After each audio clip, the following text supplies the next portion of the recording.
Good morning and welcome to Monte Vista Unitarian Universalist Congregation.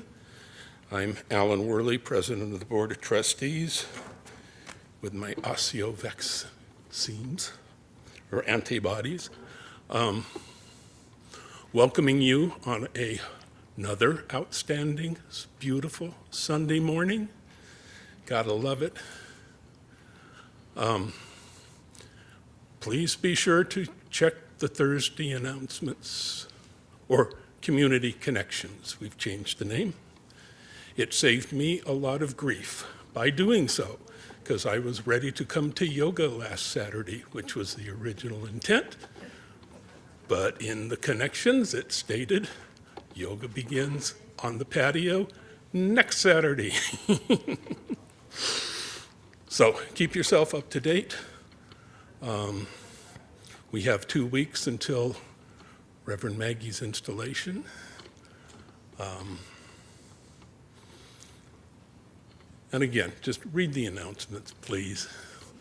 They're getting shorter because they're being cleaned out a little bit, and some stuff is being moved to the website.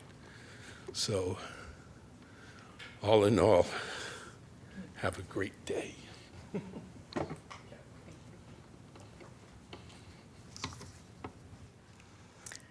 Good morning. I'm Julie Steinbach, your lay leader for the morning, and we start with the sounding of the bowl 3 times, our tradition here. Once for those who came before. The Tongva people, who were the original stewards of this land and called it home long ago. We also honor our ancestors and the founding members of this congregation who imagined and planted this thriving congregation. Once for those of us here and now, for our members, friends, and visitors, our staff, and our extended UU family who hold, care, and grow this beloved community we know as our own. And once for those who will come, to find belonging with us and call MVUUC their spiritual home in the days ahead. We are opening with a special choir rendition this morning that has a fabulous backstory. Connecting us to New York City, where the Metropolitan Opera director, Peter Gelb, on Monday, introduced the production of Don Carlos, which was also a production done during a time of great turmoil in the world 4 centuries ago, with the singing of the Ukrainian national anthem. The 80-member Metropolitan Opera chorus stood on stage, led by a Ukrainian baritone who was the only one who didn't have to read the words, because he knew them by heart. And automatically, the audience stood. They didn't quite know what to do with their hands, but if they had looked at the Ukrainian baritone, they would have seen him with his hand over his heart, the traditional way of honoring one's national anthem, as we do here. I invite you to do whatever you want with your hands, but I invite you to stand as our choir will offer us the Ukrainian national anthem.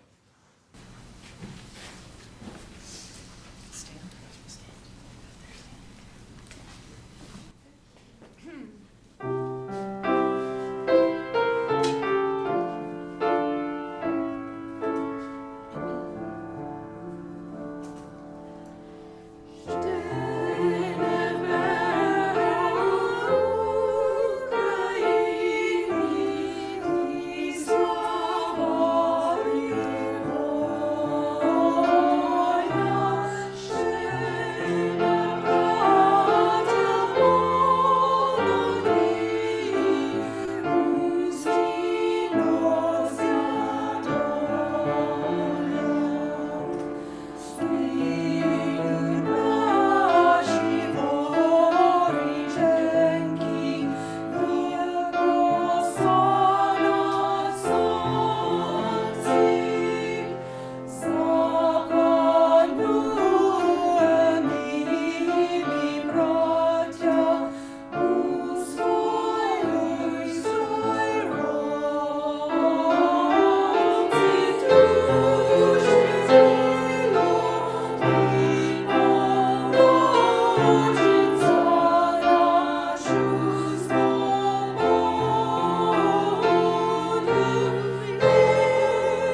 Thank you. And welcome to this annual International Women's Day service. We will have the lighting of the chalices by Doris Warren with her Japanese heritage, escorted by our own Reverend Maggie with her Japanese connection.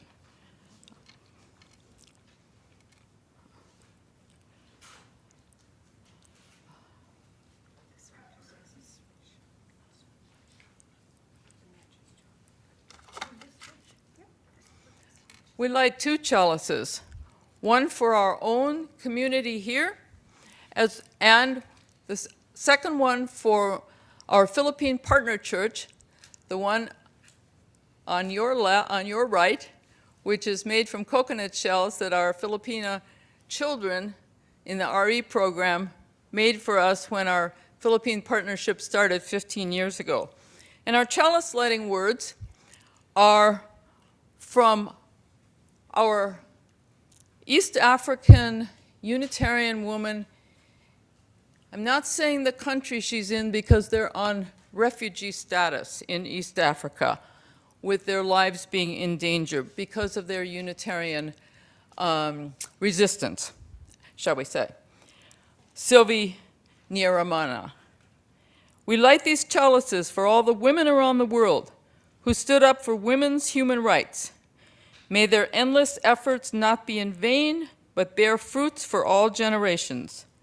May the chalice be a symbol of our faith in a peaceful and safe existence for every woman and girl on earth, and in freedom from all that hinders their progress. I invite you now to stand as you're willing and able for the singing of Spirit of Life in both languages that we always honor, English and Spanish, and then stay standing for the speaking of our covenant.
And speaking our covenant together, the words are about to come up, thanks to Jarius.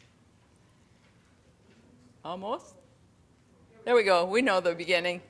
Love is the doctrine of this congregation. The quest of truth is its sacrament, and service is its prayer. To dwell together in peace, to the advantage in freedom, to serve the world in fellowship, to the end that all souls shall grow in harmony with the divine.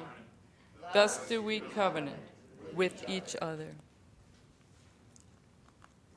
As we were preparing for this week's service, Reverend Maggie wrote me and said, how about a sunflower communion, since sunflowers are the theme of the world's flower gardens this week, as we've all learned about the sunflower being the national flower of Ukraine. So, Reverend Maggie,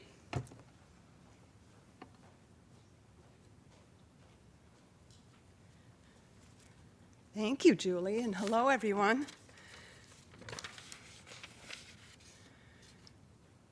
Sunflowers have long been the national flower of Ukraine. But in 1996, the sunflowers of Ukraine were chosen as a symbol of world peace and of a world that is free of nuclear weapons. On June 4th, 1996, an event took place in Ukraine to mark the moment when the Ukrainian government gave up its very last nuclear warhead at a former missile base. Present were Ukrainian, Russian, and United States military leaders. And they planted sunflowers together in a field where a nuclear missile that was aimed at the United States once stood. U.S. Defense Secretary William Perry said to those present, "Sunflowers in the soil instead of missiles will ensure peace for future generations." Has it? 26 years later, we stand here together as makers of peace, gathering our prayers and our persistent hope that these flowers that we will gather as symbols of world peace represent a shift that is yet to come and to be more permanent. We stand here together to bring an end to the suffering of the people of the Ukraine, now under attack by the Russian government. We call upon the peace planted that day in 1996, remembered by us here today, as a cry that will make a difference. And we add our plea to bring about the changes needed to restore peace once again to the Ukraine and her people. It was in 1923 that the Reverend Norbert Kapek started the tradition of flower communion at the Unitarian Church in Czechoslovakia that he had founded. Norbert Kapek was a Unitarian minister who lived during the last century in the city of Prague. His home and his church were overrun by German soldiers during World War II, and he gave his life, standing against their cruel occupation. But before he died, he influenced thousands of people with the beauty of his words and ideals, including our flower communion ceremony, which continues to be a UU tradition to this day in many of our congregations. In our gathering and blessing of our sunflowers this morning, we show our willingness to walk together in our search for peace. The flowers that we bring to this communion represent the unique gifts that we each bring to this diverse community and to our world. I invite you to bring the sunflowers that you have before you, and Lily will play music as we do this. Come slowly. If you want to keep a 6-foot different distance for your own safety, you're invited to honor that. But please come forward and place your sunflower in the vases that we have on the table there.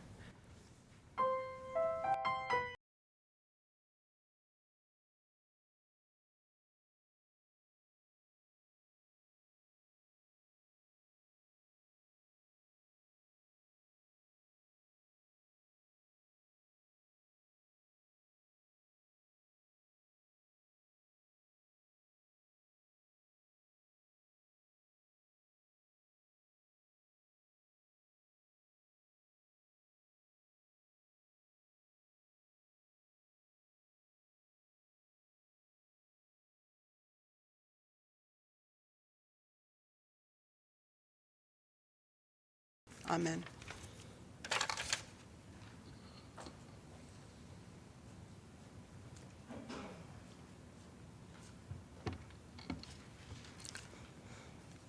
Thank you all.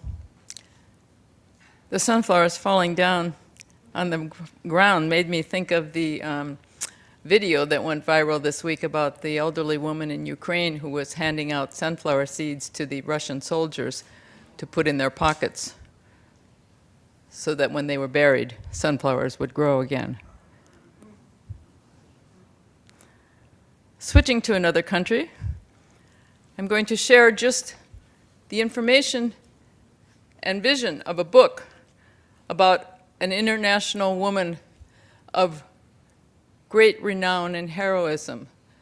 This is a book written by a Unitarian in Walnut Creek, member of the Mount Diablo Church, Suzanne Llewellyn, who happened to have been my roommate on the pilgrimage to Honduras that we did in 2016, just 6 months after Berta Cáceres was assassinated for her standing up to the powers that were trying to destroy the rivers of the indigenous people in Honduras. This is beautifully illustrated by a Honduran illustrator about the story of the one reason that many immigrants come from Central America. It's in English and Spanish, and it's too long to read in a service, but the RE department has a copy, and for those of you who wish to share this inspiring tale of a strong woman, and the story also is the protest march around her, say that Berta did, in Spanish, Berta didn't die, she multiplied. The inspiration that has happened from her since then. And it's only been this past year that the intellectual author of the assassination has been convicted. It took that long to actually come to some justice for Berta Cáceres, but the fight goes on in Honduras. So, and now, speaking of children's programs, we also have the moment when the children can bring forward, we have some children here, yes. In the back, there are some, a bag, and anyone else who has contributions for the Beta Center, this is the moment to bring them forth, either for our bag here, our basket, cart, or contributions of checks or cash.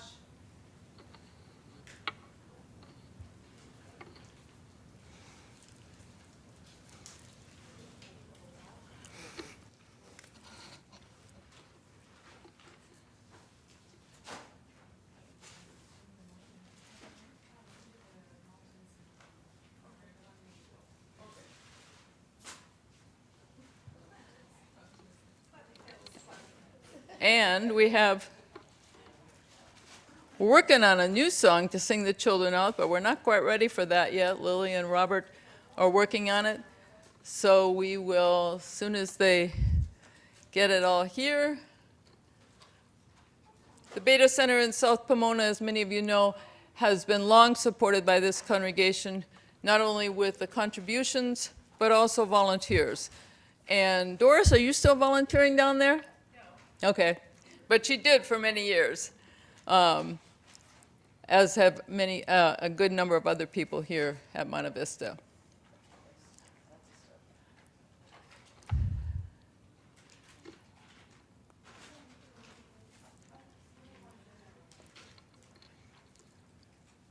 Actually, that big bag was contributed by Chris and Paula Campbell, who showed up yesterday at the memorial service for Corey Boss's mother at the Botanic Gardens. And she said to me, "Are you going to Mivok tomorrow? Please take." I think the whole bag can be put in there if there's room. Oh, yeah. It's a good bag. The Beta Center also needs bags as well as they give out. Plastic bags? The heavy-duty plastic bags. Yeah. I'll bring a whole. The heavy-duty ones, not.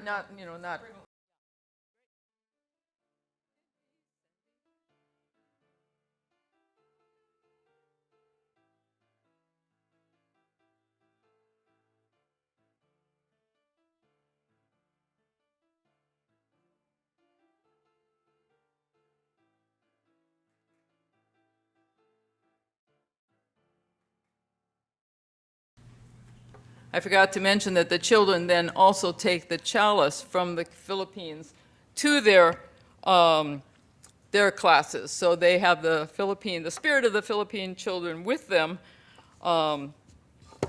there at their classes. So now it's the time that I get to talk about my very favorite organization, the International Women's Convocation, which I have done so for the past 7 or 8 years, every year on International Women's Day here, and ask for your support.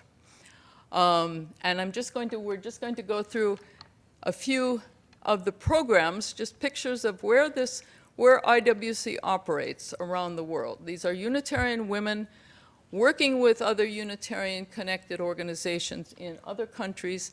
And it was actually in Bolivia where I met Greta Brown at a conference in 2015. So quickly, the first country where the program started was in Uganda, with a women's micro-lending program. The next country where it was,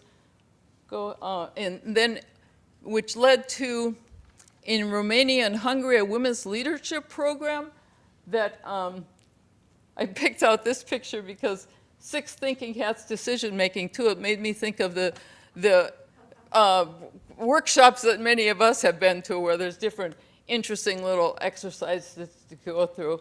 The next one is in the Philippines. We know the Philippines well, but we don't know. This is a separate program, the Awake training, and teaching people to resist violence, including men and women. In India, a leadership development program involved all those women in the Khasi Hills of northeast India, where there's a substantial population of Unitarians going back to 1898. And then in Bolivia, there have been a number of programs of not only leadership development, but skills training for women who don't have the skills and are living on the very edge. And then we're going ahead to Guatemala, women's food forests, planting fruit trees for consumption and sale. And next one, Lily, thank you. Most recently, last year in Kenya, when COVID started, a COVID relief project teaching people about sanitation and how to make and wear masks. And then, most recently, just this past week, IWC partnered with the Unitarian Providence charity organization in northern Romania. The historic homeland of Unitarianism is in Transylvania, and which is now part of Romania. And Romania borders Ukraine, and there are something like 80,000 already refugees who've come across the border from Ukraine to Romania. And the Unitarians there were able to mobilize and start a support project and do a fundraiser where in the past 3 days, the fundraiser that was mounted on Faithify raised $8,000 just in 3 days. It's an all-time record for that kind of crowdsourcing. So IWC is on the job, and I ask you for your support through either a check here or online to Monte Vista. And are we putting the link up there? And there's a flyer in your order of service telling more about the programs, also mentioning one thing that IWC is involved in advocacy at the UN with the United Nations Commission on the Status of Women. We're doing 2 parallel events which are free and open to the public. The information to register is at the bottom of the front page, and at the bottom of the second page is information about a bi-weekly meeting of women on Zoom, 7 o'clock California time, with women from 5 continents. There's anywhere from 30 to 50 women who show up every week, different women, breakout rooms, discussion, getting to know each other and support the work that we're all doing. So I ask you for your support for International Women's Convocation, our women doing the work of justice and support around the world. Thank you, Lily.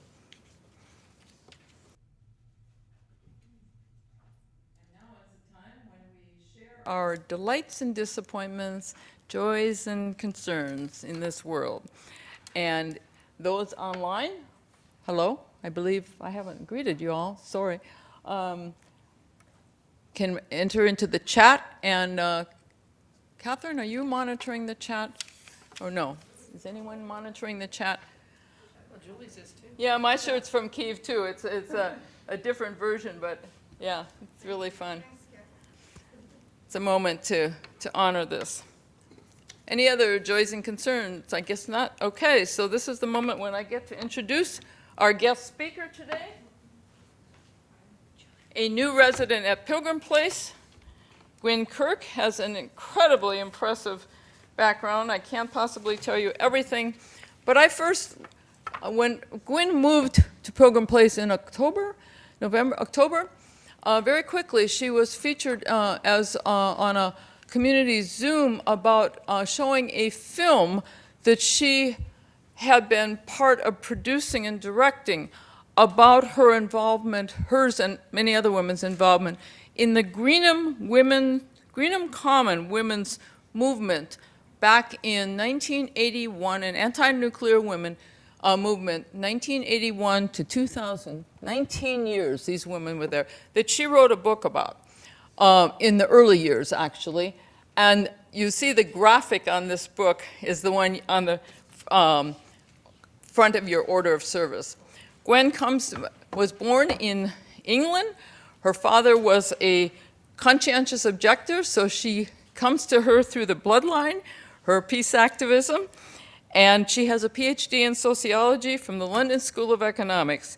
She's had an interesting international life and career teaching in Papua New Guinea, in Tanzania, working for the Malawi government in the city planning department. She's also then back in the United States. She's taught women's studies at a whole bunch of women's colleges. And with her longtime friend and also new pilgrim, Margot Okazawa-Ray, who will be speaking in our Philippines service in April, she edits a text reader for introductory courses in women's and gender studies. The current edition, Gendered Lives, Intersectional Perspectives, is used in classrooms nationwide, including right here in Claremont at Scripps.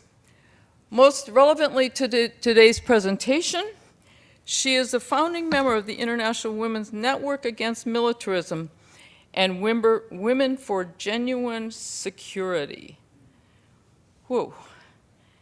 Anyway, it's my pleasure to introduce, welcome to you, Dr. Gwyn Kirk.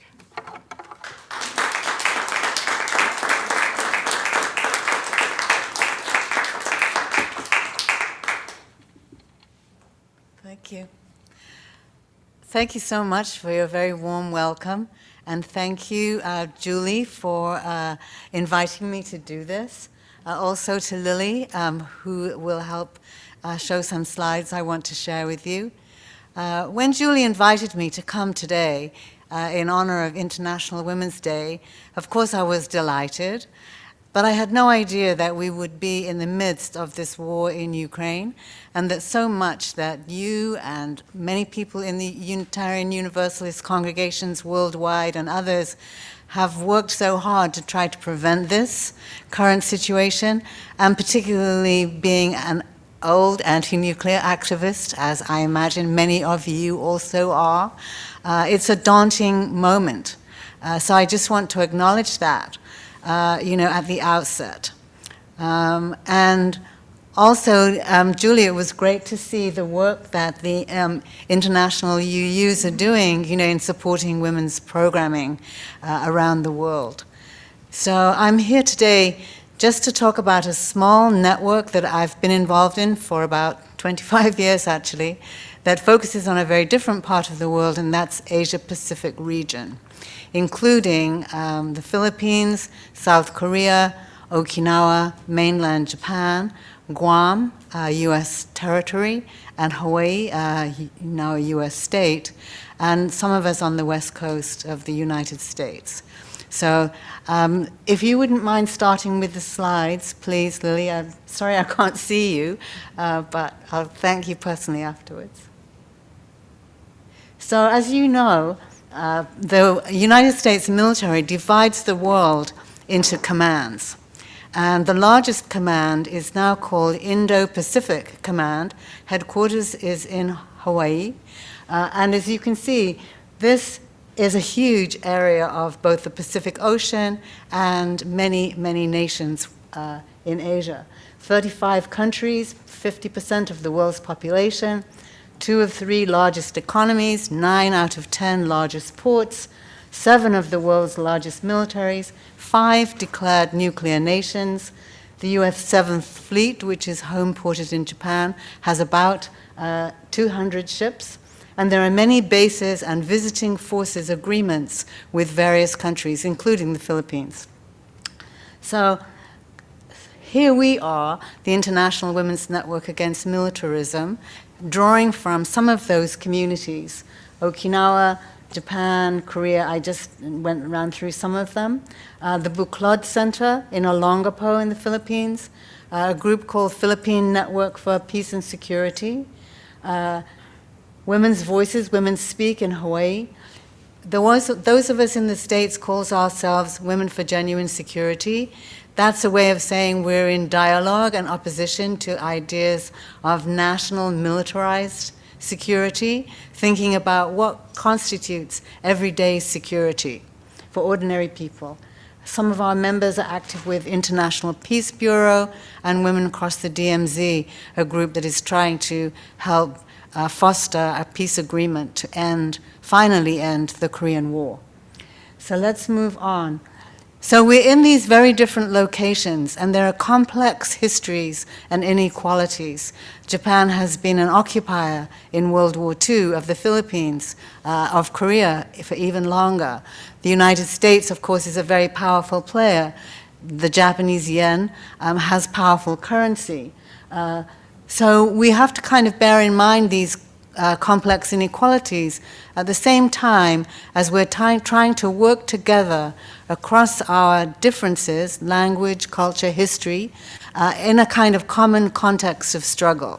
So that common context is a belief that militarism does not solve the world's problems. It does not make most people safe. It certainly endangers the planet. And what was called foolishness and so on earlier, exactly that we need a new approach, not just us personally, we have that new approach, I'm assuming, but our leaders and the direction that the world is headed in needs a very new approach. This is our very first joint leaflet in Okinawa in 1997. We said, "We say no to military violence, yes to a just and peaceful world." And there were people there who spoke Tagalog, people who spoke Korean, and also Japanese speakers, so we translated the flyer, this very brief flyer. Let's look at the next one.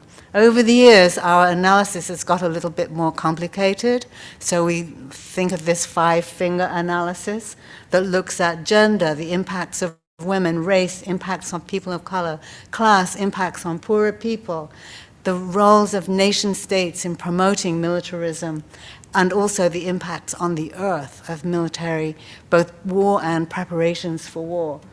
We also think about capitalism as an economic system and colonialism. So many of these old wars and enmities, have colonial roots, whether that's in Africa, in Asia, and even, I would say, in parts of Europe. Okay. Let's move on. So now I just wanted to show you a few faces of people who are involved in the network. These are women from South Korea who have been opposing a new naval base in Jeju Island. Jeju Island is the very southernmost part of South Korea, and the base is on the southern coast. So it is on a shipping lane through to China, and it's part of the whole military buildup that is happening, quotes, to contain the rise of China, and leading to an increasing arms race and military buildup in the Asia-Pacific region. They have been opposing the base. They were not successful. The base has gone ahead. It's notionally a South Korean Navy base, but they will also be used by US military too. Chamorro activists from Guam, a US territory, have very little say in their affairs. A third of the island, small island, is covered in bases, very major Navy base and Air Force base there. This was in our international meeting, which happened in Puerto Rico. Puerto Rico is a member of the network, but I'm focusing today on the Asia Pacific. Next one.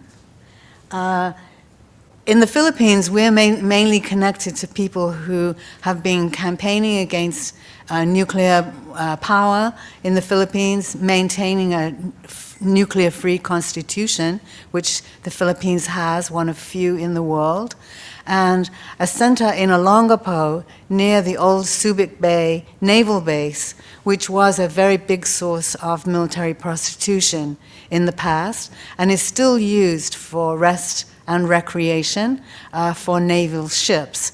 So they work with poor women in this urban area and their children. Some of you may know Reverend Deborah Lee, a UCC minister, who's doing a lot of work on immigration. She's in the bottom right of this picture, and I'm in the top left, different hairdo from today. So just wanted to make that Philippine connection. I know your churches are in Negros, which I don't know very much about at all, but we keep up with various Philippine representatives, and especially listening to the development of, the political alliances, this rise of China rhetoric and everything that's impacting their governments also. Next one, please. Our most recent international meeting was in Okinawa again, 20 years after the first one, and this is kind of a grouping of people. Let's see, Rev Deb is in the middle, behind the banner. I'm two people to the right. Margot is next to me. Alma Bulawan in the pink with glasses is from Buklod Center. And the other women by the banner mainly are from Okinawa, people who founded this group, Okinawa Women Act Against Military Violence, in 1995, and have been very active on this issue since then. So these folks come from all those different places and are all involved in different ways in trying to generate ideas of genuine security and small projects that support income generation, education, and so on, as well as protesting against their own government's complicity in this whole military alliance, as well as campaigning and protesting against US leadership and dominance in their area. I think that might be it. Oh, one more. This is our current thing. Everybody's been talking in our network about the military contamination of water, and that is through old sources in the Philippines. It's partly through jet fuels and solvents and chemicals, that have seeped into the groundwater around the Air Force Base at Clark Air Force Base in Angeles, also at Subic Bay, and in Okinawa, particularly right now, the contamination of drinking water through those forever chemicals. I can't remember the chemical name, but PFAS is the abbreviation. In Hawaii, at Red Hill, a big tank containing jet fuel that is sited just on top of the aquifer in Oahu Island, and the bottom of the tank, it being old, is rusting out. So now the water supply is also contaminated. So this is kind of a heavy news and hard to kind of put across and get people excited about. We decided to try and do it the positive way. So we're talking about love letters to water. And this will be an Instagram campaign starting next Tuesday, March 8th, International Women's Day, and going through till March 22nd, which is World Water Day. And Margot also has a radio program on KPFA in the Bay Area, a women's magazine program. They do 24 hours worth of programming to celebrate International Women's Day. So we have an hour on that program to talk about love letters to water and why water is so precious to us. So thank you so much. Thank you very much for inviting me. You had also said you'd be willing to do Q&A. Sure. Do we do that? And we do have enough time. I didn't put it on the program because I wasn't quite sure, but we've got 5 Okay. minutes or so. Anyone Okay. questions? I didn't organize this enough to have Microphones available, but maybe you can speak loudly if you have a question that you'd like to engage. Or we can talk afterwards too. This isn't really a very big question, but what is the hashtag for Instagram, do you know, or how can we find it? Yeah, okay, so it's Instagram.com/genuine_security. Shall I say that again? I'll find it. Okay, you got it. Okay, yeah. Have there been any successes in the organization's work? Well, it depends how you define success. We haven't changed military policy. We haven't closed a base. We haven't stopped military maneuvers. We have engaged a lot of people in this conversation. And, you know, in some situations, it's much harder to speak out than others. So South Korea now has a fairly liberal, I see you're wearing your Pyeongchang T-shirt, so that's what I'm noticing. But South Korea has had a very draconian national security law, which made it quite hard for people to speak out against the policies of an ally. Here we're somewhat freer, but it's quite difficult to engage people in this stuff. For many, it seems like it's a long way away, and many people don't have the chance to, to visit. And it's also very negative, you know, it's very depressing. And so we do our best to think about how to talk about genuine security in a way that helps people see that all the money, the land, the resources, and so on that are going into feeding the whole military machine could so well be used, to support human need. COVID, more than anything, I think, has shown that.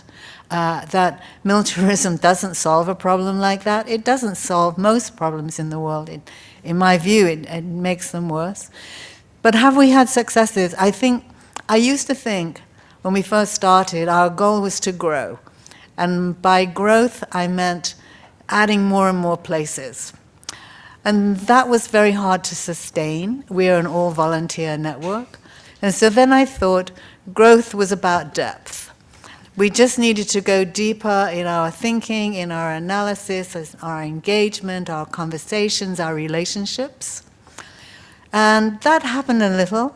Now I more think success is about just sustaining yourself and maintaining a space that links women from all these different places that wouldn't exist if we didn't work to maintain it.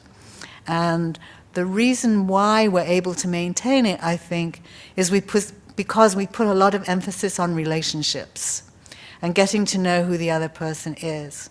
So, to the extent that we're effective, we're keeping a voice alive and you may feel that this way about some of your own work.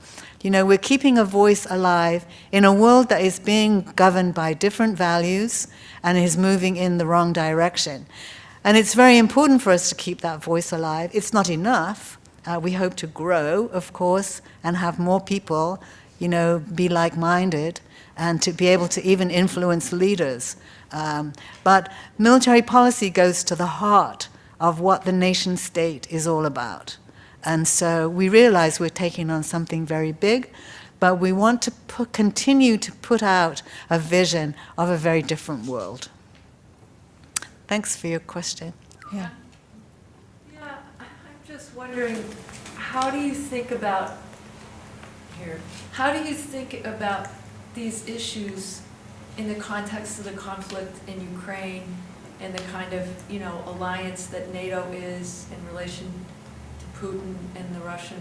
It seems so hard to me, and I'm wondering what you're thinking. Well, I think it's complicated. I'm not an expert on the Ukraine by any manner of means. I'm following Phyllis Bennis at the Institute for Policy Studies. She's been writing in a little online journal called Foreign Policy in Focus, which is put out by the Institute for Policy Studies.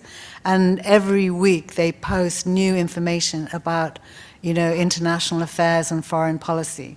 So I get a lot of my learning from that organization, and Phyllis Bennis particularly speaking out now on Ukraine. I think NATO is a big problem. I mean, I'm opposed to NATO as an alliance, and as a nuclear alliance. That was who we were up against at Greenham Common. And Greenham Common was a success in the sense that, you know, the missiles, the cruise missiles that were located there were sent back to the United States, and the Berlin Wall fell and all that. You know, it was a very different time, right? The late 80s. But it was only a success in that one location. The cruise missiles are being used in other places, you know, sea-launched, air-launched. They're being used by the Russians in Ukraine, I'm sure. And so, you know, this success thing, I think we have to keep going, you know, with speaking out. I think personally think NATO should be disbanded. Germany should, and other European powers should not be using gas from Russia. They should be using green energy. You know, the UK should not be harboring Russian money, Russian oligarchs, and whoever these. Suddenly we're hearing about Russian oligarchs. But to be quite frank with you, as someone who comes from, you know, Western Europe, dominant end of Western Europe, it's very new that we're seeing Ukraine, Kiev, being described as a thriving European capital city. It was not described that way. The whole of the Eastern Bloc, you know, was very separate from the Western Bloc. And NATO, in moving up to Romania, which we were reminded just recently has a border with the Ukraine, and taking in Latvia, Estonia, and Lithuania, I believe, also into NATO, is a very provocative. This is kind of 19th century balance of power thinking, right? It goes into this mutually assured destruction idea that it's so, quote, mad, literally, that no one will use nuclear weapons. This is the kind of thinking that I feel is just anachronistic. It's very old. And, you know, this may be contentious, but let me just say it. I think nation states are part of the problem, because one of the things a nation state has to do is secure the nation. But securing the nation doesn't necessarily mean securing the people. So, you know, you can have a secure nation. The United States is allegedly a secure nation because we have the biggest military in the world and the largest military budget in the world. But look at all the poverty, the homelessness, you know, the people incarcerated, the terrible treatment of refugees, you know, the refugee policy at the border, the, you know, environmental destruction. You know the list probably as well as I do. And so I feel like we do have to open up a conversation. And the war in Ukraine is terrible. And also, I'm noticing how humanized those people have become in the Western media. We didn't see little children with teddy bears when the war was in Yemen, or Syria, or Iraq, or Afghanistan, or Libya, or many other places. So I think it's really complicated, and we need to talk about it in these complicated and nuanced ways. I saw recently International Women in Black had put out a whole statement about Ukraine, and it calls for ceasefire, abolition of NATO, you know, scaling down nuclear weapons. The US has does not have a no first use policy on nuclear weapons. That's very provocative.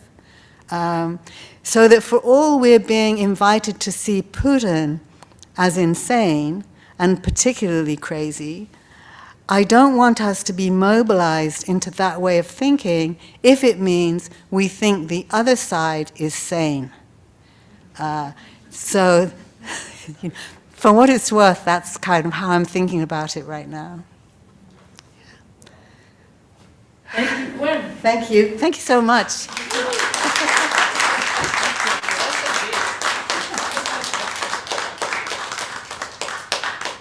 In the question of sanity. Question of sanity, yes. So before we close with the congregational hymn, One More Step. I want to acknowledge the internationalism of our choir itself, because even though we think of internationals as coming from other countries, all of us come from an international heritage. And so we have up here, your choir consists of course, Lily from 100% Bulgarian, our music director, and then Maggie Worsley is Irish, has an Irish and British heritage. Jeannie Coates, Celtic, Welsh, and Norse. Terry McGuire, Norway and Germany. And Debbie over there, French, English, Norwegian, and Heinz 57, which so many of us white faces in this room are. So anyway, we are an international bunch on many levels. And with that, we're going to close. I invite you to stand, if you're willing and able, to sing One More Step, which was written by Joyce Poley in 1986 for a worship service packet sponsored and distributed by the Unitarian Universalist Peace Network. So this is very fitting for our day of thinking about these issues. One More Step, 186 on the, and the words up here. 168. 168? 168.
You to extinguish the chalice, please. We extinguish with a flame, but not the light of truth, the warmth of community, or the fire of commitment. These we carry in our hearts until we are together again.